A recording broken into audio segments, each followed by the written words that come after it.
탄수화물, 단백질, 지방, 미네랄 배웠어요. 그리고 비타민도 배웠어요. 내 몸을 구성하는 거는요. 비타민도 구성하지 않거든요. 탄수화물이라든가 단백질이라든가 지방, 미네랄들이 나를 구성한단 말이에요. 그런데 이 구성하는 물질의 조성이 잘못되면 문제가 와요. 그 다음에 우리가 계속 뭔가 이렇게 먹을 걸 땡기잖아요. 먹을 걸 땡기는데 입에 맛있는 게 있어요. 입에 맛있는 거. 입에 맛있는 거는요. 급하게 필요한 것들이야. 에너지원들이 필요하다거나 구성물질이 필요하다거나. 근데 그러면 내 몸의 구성물질과 에너지 물질 중에서 이렇게 생각을 해봐요. 자, 생존에 위협이 되는 거가 있고 생존에 위협이 그렇게 필요하지 않은 게 있어요. 저 생존에 위협이 되는 거는요.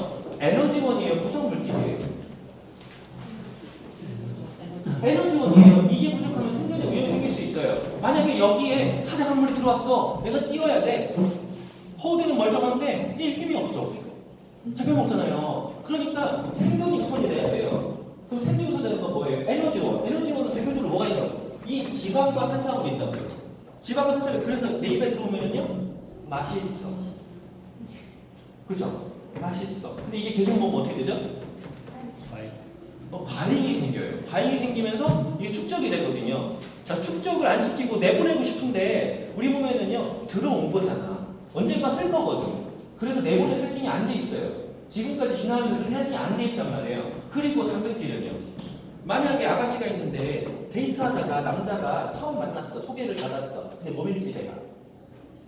모밀을 먹고 영화를 보러 가세요. 기분이 좋을 것 같아요? 지금 생존하고 한가있는 게 아니라 앞으로의 번창과 관여를 해야 돼요. 별로 기분이 안 좋아요. 뭔가 불안해. 근데 만약에 그 사람이 스테이크를 썰어. 그리고 영화를 보러 가세요. 그럼 어떨 것 같아요? 왠지 믿음이 가. 왜 그런 걸까요? 구성물질이기 때문에 그래요. 구성물질은 베이스가 생존하고 또 다른 문제거든요. 그러니까 심리적인 안정도 가져와요. 물론 단백질 하나가 굉장히 많아요. 호르몬도 만들죠. 세포도 만들죠. 뼈도 만들죠. 피도 만들죠. 활용이 굉장히 많아. 그래서 트리오라고 그러잖아요. WS, 오메가3 단백질. 이게 굉장히 중요해요. 저도 단백질을 이게 왜 통이 까면 없냐? 단백질 통을 까? 좀 있으면 없잖아요? 그쵸? 어저께도 시골집에 갔는데 어머니한테 제가 맨날 잔소리해. 단백질 좀 저희 어머니가 신장 판박수 하셨어요. 단백질 안 드시면 안 돼요. 굉장히 중요해요. 저희 어머니한테도. 신장 판박수 하셨기 때문에 더 중요한 거거든요. 시골에도 밥을 해 먹더라고. 저번에 두통을 보냈는데. 근데 집에도 오니까 집에 밥도 안 나오고 제 서랍을 봤어요. 단백질이 없어요. 사야 돼요. 그래서 속으로 생각을 했어요. 이거 이번 달에 사야 되나 다음 달에 사야 되나. 왜 그랬을까요? 저 빨리 이번 달에 지나갔으면 좋겠어요. PB가 너무 잘 올라. 25년 또 오를 거예요. 어저께만 프로모션 몇 개 할게요? 30 이렇게 했어요. 자, 그런 것들이요. 왜 일어날까요? 우리가 기본을 채우는 거예요. 제가 계속 기본 채우는 거 뭐냐면요. 큰 매출을 채우는 게 아니에요. 머릿수를 채우는 거예요. 아메 제품을 좋아하는 사람, 시작도 하는데, 마우스를 좋아하는데 이걸 계속 채우는 거예요. 그러면서 관계가 맺어가잖아요. 그러면은 제품이 나올 때 팡팡 터져요. 그걸 계속 채우는 거예요. 요즘에 무지 바빠요. 이게 한 달 단위로 제가 바쁜 그 스케줄이 점점 누적이 되는데 환장하기 좋아요. 정말 좋아요. 그리고 자 이제 비타민이 우리 몸을 구성한다고 했잖아요. 물 이외에 단백질을 빼면 대부분은 미네랄이에요. 5% 정도가 미네랄 들어 있어요. 그리고 지구상에 있는 물질 중 가장 많은 물질은요 미네랄 중에 칼슘이에요. 우리 몸에도 칼슘이 많은 부분을 차지해요. 그러면 그 칼슘이 부족해지면 어떤 일이 발생할까요? 칼슘이 부족해지면 애들이 싸가지가 없어져요. 그렇죠? 아줌마가 남편을 때려. 칼슘이 부족하면 승기에 다 들어오지거든. 잠도 못 자요. 그리고요 뼈가 막 부서져요. 근데 그놈의 칼슘을요 먹지를 못해요. 그리고 먹는 과정에서 또 뺏긴다? 뭘로 뺏겨요? 이게 산성을 맞춰주거든요. 산알칼리를. 그래가지고 고기를 너무 좋아한다거나 탄수화물을 너무 좋아한다거나 스트레스를 받잖아요. 그냥 뺏겨요. 그러면 칼슘이 부족해져. 그럼 스트레스 더 받아. 민감해져. 이해돼요? 민감해졌어요. 민감해졌으니까 칼슘을 또 뺏길 일이 발생하는 거예요. 가만두면 스트레스 안 받았는데 가만둬 집어넣어 스트레스 받아. 왜 과거에 남편이 딸내가 손 한 번에 앞서 잡았던 거를 그걸 떠올려가지고 스트레스 혼자 받냐? 칼슘 부족한 애들이 그래요. 그러면은요, 지가 혼자 똑같이 스트레스 받잖아요. 그 스트레스를 또 해결하려고 칼슘을 또 소진해요. 그러면서 골다가 그냥 가버리는 거예요. 스트레스를 받는다, 그럼 딱 두 가지 접하셔야 돼요. 칼슘 드신다, 비타민 C 드신다. 비타민 C는 다 다른 얘기니까 하여간 필요해요. 그러면 얘들 다 있어도요, 우리 몸에서 대사가 안 되는 거냐? 비타민 E이 부족하면 그래요. 그런데 여기서 항상 기억해야 될 게 있어요. 단일 물질로 일을 못해요. 여기는 어떠한 것도. 비타민 A가 어떤 일을 하고, 비타민 B가 어떤 일을 하고, 비타민 C가 어떤 일을 하고 막 얘기하잖아요. 하나도 단일 물질이 할 수 있는 게 없어요. 다 도면처럼 일해요. 그러니까 누가 와가지고 뭐 먹었더니 뭐가 좋더라라고 하면은요, 그거를 믿지 말라는 건 아니에요. 그 사람이 그 순간에 그거 하나가 부족해서 그걸 채웠더니 그게 일어날 수 있어요. 통용되는 게 아니라고. 제가 건강 상담을 가끔 하면은 심지어는 이제 카톡을 할 때가 있어요. 그럼 사진 보내라고 그래요. 신체 사진을 두 부위별로 찍어서 보내라고 그래요. 또 확대해서 보느라고. 그리고 찍어내기 시작을 하거든요. 찍어내기 시작을 하면 놀래요. 전쟁이냐? 전쟁이가 아니라 기본 원리가 깔려있으면 그래요. 비타민도 마찬가지잖아요. 심장이 부족하면 어떤 일이, 사람들이 꼭 물어봐요. 어디 아픈데 뭐 먹어야 돼? 그럼 저는 뭐라 그러게요? 어디 아픈데 뭐 먹어야 돼? 그러면은 밥 먹어요. 아니, 어디 아픈데 뭐 먹어요? 그거 그렇게 배운 자체가 이상한 거예요. 약이냐?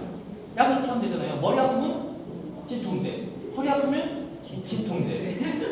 그쵸? 손목 아프면 진통제. 이렇게 하면 되잖아. 그러면 이제 제가 가끔 그러죠. 비타민 C 많이 먹고 그러면요. 그런 비타민 C 많이 먹는데 또 비타민 C 많이 먹고 또 비타민이에요. 한 3번 하잖아요. 당신이 비타민 먹으라고 그러니 비타민 C만. 비타민 C가 베이스라 그래. 그걸로 다 해결되잖아. 근데 그 나머지는요. 안 오면 못 가르쳐. 이게 뉴턴 시험이에요. 옛날 방법이죠. 제가 이 강의하는 마크로 논 지가 벌써 5년 됐어요. 그때부터 이거 안 바꾼 거예요. 아무도 주목하지 않았던 식물 영양소를 연구하기 시작한다. 믿을 수 있는 영양소를 이루려면 스스로 만들어야 한다. 최고의 식물 영양소를 위한 뉴트릴라이트의 75년 철학입니다. 모단벌레가 해충을 잡고 지렁이가 땅의 힘을 키우는 자체 유기농 농장.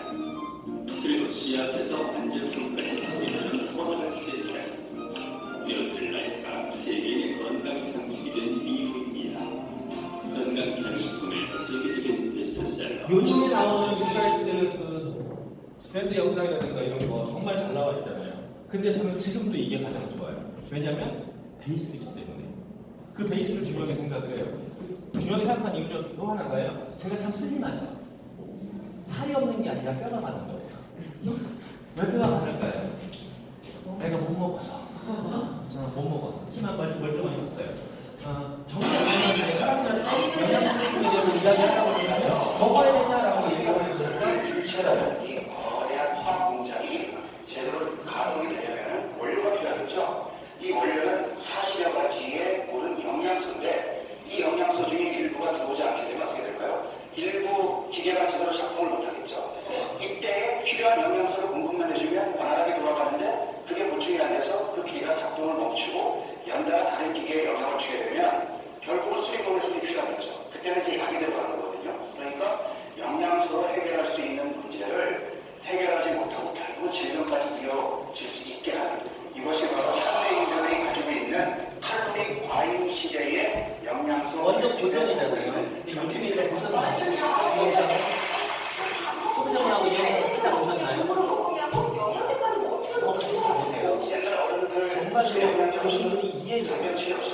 아는 거를 끄집어내주는 게 뭐야?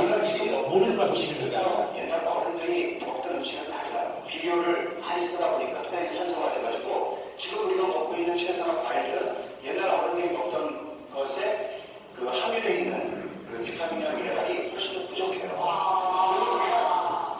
옛날 어른들보다 훨씬 더 많은 양의 음식을 먹고 있단 말이죠. 그러면 많은 양의 음식 칼로리 과잉이기 때문에 여기서 보면 칼로리 과잉이기 때문에 칼로리도 조금 찌는데요. 그거를 대사할 수 있는 영양소는 될 거 아니에요.